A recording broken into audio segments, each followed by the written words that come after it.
والرحم تنادي الأمن وصلني وصله الله ومن قطعني قطعه الله. بہت اہم چیز فرمایا رحم، رشتہ داریاں، تعلقات، آپس میں وفاداریاں، یہ قیامت کے دن یہ رشتہ داری کو اللہ ایک شکل دے گا. وہ کھڑی ہوگی اور آواز لگائیے عرش کے نیچے کھڑے ہو کر کے وَصَلَنِي وَصَلَهُ اللَّهُ وَمَنْ قَطَعَنِي قَطَعَهُ اللَّهُ. اے لوگوں، آج قیامت کا دن ہے اور اللہ کا اعلان ہے کہ جس نے مجھ کو دنیا میں جوڑے رکھا اللہ آج اس کو جوڑے گا اور اس پر رحمتوں کی برسات کرے گا. اور جس نے دنیا میں مجھ کو توڑا اللہ آج اس پر اپنی رحمتوں کا دروازہ بند کر دے گا. یہ میرا بھائی ہے، یہ میرا چچا ہے، یہ میرا تایا ہے، یہ میرا خالہ داد ماموں داد. ان تمام بھائیوں کا جو رشتہ اللہ نے بنایا ہے، بڑوں کا، چھوٹوں کا، برابر کے لوگوں کا، ان تمام رشتوں کو نبھانا چاہیے. کیا مطلب؟ یعنی آپس میں نفرت، عداوت اور دشمنیوں کو پیدا نہ ہونے دو. اس لیے کہ اللہ کے نبی کا ارشاد ہے، فرمایا وَإِيَّاكُمْ وَالْبَغْضَ فَإِنَّهُ لَيْسَ مِنْ عُقُوبَةٍ إِلَّا عُقُوبَةَ بَغْضٍ. فرمایا کہ رشتہ داریوں کو نبھاؤ، نفرتوں کو پیدا ہونے مت دو. اس لیے کہ اللہ کا عذاب نفرت کی اور دشمنیوں کی بنیاد پر جتنی جلدی اترتا ہے کسی اور عمل سے نہیں اترتا ہے.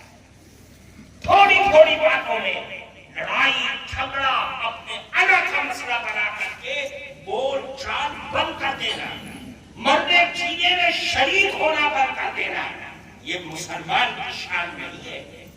اللہ کے نبی نے فرمایا کہ صلہ رحمی کا معاملہ کرو، خاندان والوں سے رشتہ جوڑو. وہ غریب ہے تب بھی جوڑو، وہ ظالم ہے تب بھی جوڑو، وہ تمہیں ستاتا ہے تب بھی اس کے ساتھ رشتے کا معاملہ کرو. اپنے آپ کو تباہی اور بربادی میں مت ڈالو. اور رشتوں میں سب سے زیادہ عزت کا رشتہ ماں اور باپ کا ہے. آج ہم ان ماں اور باپ کے ساتھ جو معاملہ کرتے ہیں وہ معاملہ بڑا عجیب و غریب ہے. آج اللہ نے ہمارے بازو میں طاقت دی، ہم دو پیسہ کما رہے ہیں، ہم نے اپنے بوڑھے ماں باپ کو گھر کے کونے میں بند کر کے لاوارث بنا دیا، اپنے بیوی بچوں اور ان کی بھاوناؤں میں پڑ گئے ہم. لیکن ہم نے اپنے بوڑھے ماں باپ اور ان کے دل کی چاہتوں کو زندہ دفن کر کے رکھ دیا. میرے نبی کی تعلیم یہ نہیں ہے. فرمایا ماں باپ کے ساتھ آخری لمحے تک حسن سلوک اور محبت اور خدمت کا معاملہ کرو. کیوں؟ اس لیے کہ اللہ کے نبی نے اعلان فرمایا ہے رضا الرب فی رضا الوالد وسخط الرب فی سخط الوالد. اے نوجوانوں سن لو کہ اگر تمہارے ماں باپ خوش ہیں تو عرش پر بیٹھا ہوا اللہ بھی تم سے خوش ہے، اور اگر یہ ناراض ہے تو اللہ بھی تم سے ناراض ہے. اور اگر اللہ ناراض ہو جائے تو یاد رکھو نہ دنیا کے اندر چین و سکون ہے، نہ آخرت کے اندر نجات مل سکتی ہے. اس لیے فرمایا ماں باپ کے ساتھ حسن سلوک کرو. کیسا حسن سلوک؟ قرآن اس کا نقشہ کھینچ کر کے ہم کو بتاتا ہے. فرمایا 5 چیزیں. فرمایا اما يبلغن عندك الكبر احدهما او كلاهما فلا تقل لهما اف.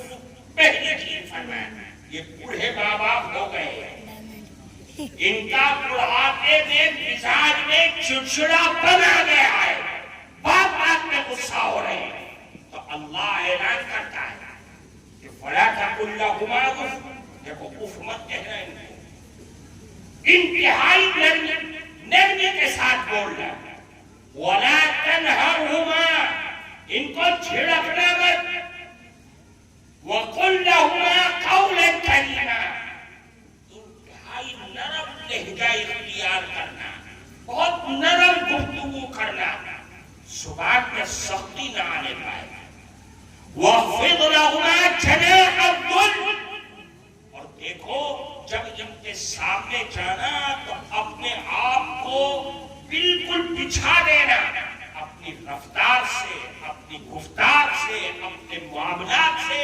تمہارے اندر اکڑ، تمہارے پیسوں کی، تمہاری دولت کی، تمہاری طاقت کی کوئی اکڑ اور بو نہ آنے پائے، اور دیکھو وَقُلْ رَبِّ ارْحَمْهُمَا كَمَا رَبَّيَانِي صَغِيرًا، اور جب زبان کھولنا تو یہ کہنا کہ اے میرے پروردگار، میرے ان بوڑھے ماں باپ پر رحم و کرم فرما، جس طریقے سے بچپن میں انہوں نے میرے ہاتھ پر رحم اور کرم فرمایا تھا۔ یہ قرآن کا کہنا ہے۔ اللہ کے نبی نے فرمایا اسی موقع پر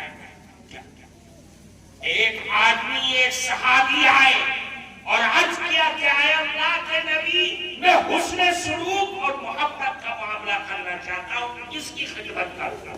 تو اللہ کے نبی نے فرمایا اپنی ماں کی خدمت کر، پھر اپنی ماں کی خدمت کر، پھر یہی کہا اپنی ماں کی خدمت کر، چوتھی مرتبہ فرمایا ثم اباک فادناک ادنا، پھر اپنے باپ کی، باپ نہ ہو تو اس کے قریبی رشتہ داروں کی، تین مرتبہ فرمایا اپنی ماں کی خدمت کر، اپنی ماں کی خدمت کر، اپنی ماں کی خدمت کر۔ کیوں فرمایا؟ اس لیے کہ باپ نے جو مصیبتیں جھیلی، جو پریشانیاں تمہاری پرورش میں جھیلی ہے، کوئی مرد اس کو اپنی زبان سے بتا نہیں سکتا، اس کا اظہار نہیں کر سکتا۔ قرآن کہہ رہا ہے وہ پریشانیاں کیا ہے؟ فرمایا حملتہ امہ کرہا، تیری ماں وہ ہے جس نے تم کو 9 مہینہ اپنے پیٹ میں رکھا، انتہائی پریشانیاں جھیل کر، درد ہے، تکلیف ہے، لیکن پین کلر نہیں کھا رہی ہے، اگر کھا دیا تو ڈاکٹر کہتا ہے کہ بچے پہ اثر پڑے گا، رات بھر تڑپ رہی ہے، پریشان ہے، ڈرا رہی ہے، ساری دنیا سو رہی ہے، لیکن تیرے خاطر وہ رات بھر قرآن کہہ رہا ہے ٹھپ ٹھپ کر کے، تکلیفیں سہ کر کے تجھے 9 مہینہ پیٹ میں رکھا، وہ وضعتہ کرہا، اور پھر قرآن کہہ رہا ہے جب جننے کا وقت آیا تو انتہائی پریشانی کے ساتھ، پریشان ہے، تڑپ رہی ہے، ڈاکٹر نے کہہ دیا بچے کو پریشانی آئے، دقت ہے، سانس نہیں لے رہی ہے، حرکت نہیں کر رہا، آپریشن ہوگا۔ ماں نے نہ آؤ دیکھا نہ داؤ دیکھا، اپنی زندگی کو پامال کر دیا، پیٹ چاک کرایا کہ مجھے بچہ صحت مند چاہیے، جائے کون پر؟ سارے رشتہ دار تو لڈو لیے کھڑے ہوئے، خبر آئے تو ہم منہ میٹھا کر، تب کون نہیں ہے وہاں پر؟ وہ تیرے خاطر تیری ماں کا، اس لیے میرے بھائی قرآن کہہ رہا ہے ماں کی خدمت کر، پھر فرمایا وَحَمْلُهُ وَفِصَالُهُ 30 شهرًا، ماں وہ ہے جس نے 2 سال تک تجھ کو اپنے جسم کا جوہر دودھ کی شکل میں پلایا، اور کوئی ایسی چیز نہیں کھائی جو اس کو پسند تھی، اور اس ڈر سے نہیں کھائی کہ اگر میں نے کھا لیا تو بچے کی خوراک میں کمی آ جائے گی۔ اس لیے اللہ کے نبی نے فرمایا اپنی ماں کی خدمت کر، ماں کی خدمت کر، ماں کی خدمت کر۔ قرآن یہ کہتا ہے کہ ماں باپ کا درجہ ہے، اس درجے کو پہچاننے کی کوشش کرو۔ پھر اللہ کے نبی نے ایک حدیث فرمائی، لمبی حدیث ہے، اس حدیث میں 15 علامتیں بیان فرمائی ہیں کہ اگر امت میں یہ 15 علامتیں پائی جانے لگے تو اب اللہ کے عذاب کا سلسلہ شروع ہو جائے گا۔ اس میں سے ایک چیز فرمائی کہ اطاع الرجل زوجته وعق امه وبر صديقه وجفا اباه۔ جب ایسے حالات پیدا ہو جائیں معاشرے اور سماج میں ایسے بدنصیب لوگ پیدا ہونے لگے کہ لوگ اپنی جوان بیوی کے کہنے میں آ کر کے بوڑھی ماں کو لاتا ہے، یعنی جوان بیوی ہے، اس کے عشق اور محبت میں پڑھ کر کے اپنی ماں کو تم نے چھڑک دیا تو اب سمجھ لے کہ اللہ کے عذاب سن کے جائے چلے گا۔ ماں اور بیوی کو ایک ساتھ کیوں ملاتا ہے؟ بیوی کو بیوی کے درجے میں رکھ اور ماں کو ماں کے درجے میں رکھ۔ جب ایسے لوگ پیدا ہونے لگے کہ اپنے دوستوں کے کہنے میں آ کر کے بوڑھے باپ کو لاتا ہے تو اب سمجھ لو کیا ہوگا؟ فَلْيَرْتَقِبُوا عِنْدَ ذَلِكَ رِيحًا حَمْرَاءَ أَوْ خَسْفًا أَوْ مَسْخًا أَوْ قَطْعًا۔ اب انتظار کرو کہ آندھیاں آئیں گی، آگ برسے گی، زمین پھٹے گی، تم دھسائے جاؤ گے زندہ، اور تمہاری صورتیں کتوں اور سوروں اور بندروں جیسی بن جائیں گی۔ اور دوسری حدیث میں فرمایا کہ اللہ کا عذاب اس طریقے سے آئے گا دنیا میں کہ جیسے تسبیح کا دھاگا ٹوٹ جائے، دانے بکھر جاتے ہیں۔ یہ اللہ آج دیکھ لو دنیا میں کیا ہر صبح ایک نئی آفت لے کر کے معلوم ہوتا ہے کہ ہر صبح مسلمان کی گردن پر ایک تلوار رکھتی ہے، ہر جگہ پر کون ہے پریشان؟ مسلمان پریشان ہے۔ کس کا خون بہ رہا ہے؟ مسلمان کا خون بہ رہا ہے۔ کس کے اوپر آفت آ رہی ہے؟ مسلمان۔ یہ ساری پریشانیاں ہیں کہ آج ہم اپنے دین سے دور ہو گئے، قرآن اور حدیث کی تعلیمات سے ہم نے اپنے آپ کو دور کر دیا ہے۔ اس لیے میرے بھائی یہ دینی جلسے، یہ پروگرام اور اس میں آپ کی شرکت، یہ بات کہنے کے لیے، سمجھانے کے لیے کہ مسلمانوں اپنے رشتے کو اپنے اللہ اور اس کے نبی سے مضبوط کرو۔ ہماری نجات، ہماری کامیابی صرف اور صرف اسی میں ہے